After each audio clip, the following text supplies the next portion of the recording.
ಹೊರಗ್ ಬಾ ನಾನು ನಿನ್ ನೋಡ್ಕೋತಾ ಅಂತಂತಾರೆ. ಈ ತರ ಧಮಕಿಗಳು, ಈ ಧಮಕಿಗಳಿಗೆ ಯಾರು ಕೂಡ ಅಂಜೋರ್ ಪೆಂಜೋರ್ ಬಗ್ಗದ್ ಯಾವುದೂ ಕೂಡ ಇಲ್ಲ. ಅವ್ರೆಲ್ಲ ತಿಳ್ಕೊಂಡಿರ್ಬೇಕು. ಹಿಂದಿನ ಸರಿ ಎಲ್ಲ ಅವ್ರ ಮನೆ ಕೆಲಸ ಮಾಡಿದವ್ರಿಗೆ ಬೈದಪ್ಲೆ ಇಲ್ಲೆಲ್ಲ ನಡಿಬೇಕಂತ. ಇವೆಲ್ಲ ನಡೆಯಲ್ಲ ಅಂತೆ ಹುಮ್ನಾಬಾದ್ ಜನರು ನನ್ನನ್ನು ಇವತ್ತು ಶಾಸಕ.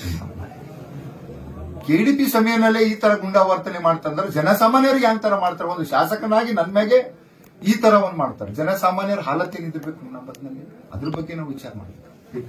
ಮೊದ್ಲಿಂದ ಹಿಡಿದು ಇದೇ ತರ ನಮ್ ಕಲ್ಲೂರ್ ಸಾಹೇಬರು ಇದ್ದಾಗೂ ಕೂಡ ಇದೇ ತರ ಮಾಡಿದ್ರು. ಮಿರಾಜುದ್ದೀನ್ ಪಟೇಲ್ ಇದ್ದಾಗೂ ಕೂಡ ಇದೇ ಮಾಡಿದ್ರು. ಆದ್ರೆ ಈ ಸಿದ್ದು ಪಟ್ಟಣ ಸರಿ ಇವೆಲ್ಲ ನಡೆಯಲ್ಲ. ಅದು ಹೇಳ್ತಾ ಇದ್ದೆ, ನೇರವಾಗಿ ಹೇಳ್ತಾ ಇದ್ದೆ, ಗೊತ್ತಾಗ್ತಲ್ಲ.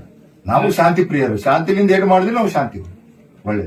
ಗಲಾಟೆ ಪ್ರಮುಖ ಕಾರಣ ಏನಂತಂದ್ರೆ ಆ ಒಂದು ಐವಾನಿಕವಾಗಿ ಏನು ಲೇಔಟ್ ಬೀದರ್ನಲ್ಲಿ ಮಾಡ್ತಾ ಇದಾರ ಅದರಲ್ಲಿ ಇವ್ರು ಶೇರ್ಸ್ ಇದೆ. ಅದಕ್ಕ ಇಲ್ಲಿಗಲ್ ಇದ್ದಿದ್ಕ ಇವ್ರು ಮಾಡ್ಕೊಡ್ತಾ ಅಂತ ಅವ್ರ ಹತ್ರ ನಡೀತಾ ಇದೆ. ನಿಮಗೆ ವಿತ್ ಪ್ರೂಫ್ ಕೊಡ್ತೀನಿ.